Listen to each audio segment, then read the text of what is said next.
तुम्ही पाहता Krishidhan YouTube channel. मी Nikhil sir आपलं सर स्वागत करतो. आपण आज व्हिडिओ यासाठी बनवतोय की आज थोडीशी वेगळी माहिती द्यायची आपल्याला. तर वेगळी माहिती द्यायची आपल्याला. जर पाण्याची मोटर असेल किंवा घरी आपल्या सप्लाय नेला असं कुठेल, तर आपल्याला भरपूर वेळा काय होतं, कुठं जॉईंट होतं, कुठं वायर कट होते. तर जॉईंट दिल्यानंतर परत काय होतं, त्यामध्ये तो वारंवार जो जॉईंट लोड आल्यानंतर जळतो. बरोबर आहे.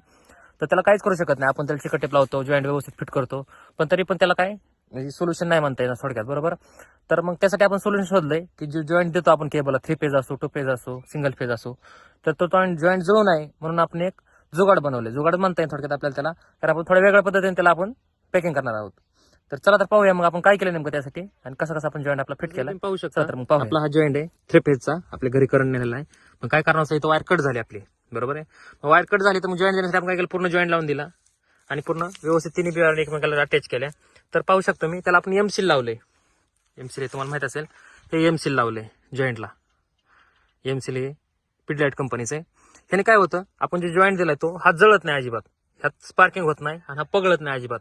आपण रेग्युलर चिकट टेप आणि कच्चा रबर लावतो, त्यामुळे काय होतं, आपला जॉईंट पगळतो आणि लोड आला की एक वायर जळून, जर सोबत तिन्ही वायर चिटकल्या तर तिन्हीच एकत्र होऊन ते पूर्ण वितळून जातं. तर हा अजिबात वितळत नाही. ही जी आता वाळल्यानंतर ही जर तुम्ही एकत्र केलं त्याला अजिबात काय होत नाही. हा पूर्ण वॉटरप्रूफ जॉईंट झाला म्हणता येईल थोडक्यात आपल्याला, कारण पूर्ण वॉटरप्रूफ होतो. पावसात भिजलं तरी ह्या जॉईंटला काय होत नाही. आणि तो जर वाईट आपला रेग्युलर जॉईंट देतो आपण, तो पावसात जर भिजला तर आपल्याला तो खराब होऊन जातो. तर त्यासाठी आपल्याला हे असं त्यात हे लिक्विड मिळतं यांचं, हे दोन्ही एकत्र मिक्स करून आपण एमसीलचं लावून टाकलं याला. तर ह्याचा फायदा असा होतो, हा जॉईंट जास्त दिवस टिकतो म्हणजे जोपर्यंत तुमचा सप्लाय चालू आहे, वर्ष 2 वर्ष 3 वर्ष, ह्या जॉईंट मध्ये तुम्हाला इथं काहीच प्रॉब्लेम येणार नाही.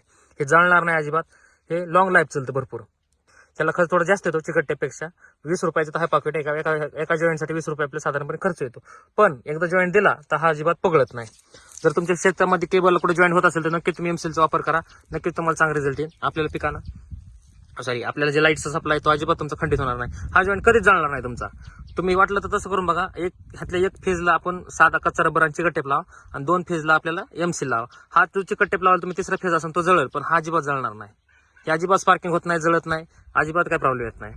अशाच नवीन नवीन माहिती मिळवण्यासाठी आपल्या व्हिडिओ लाईक करा, शेअर करा, आपल्या चॅनल सबस्क्राईब करा. धन्यवाद.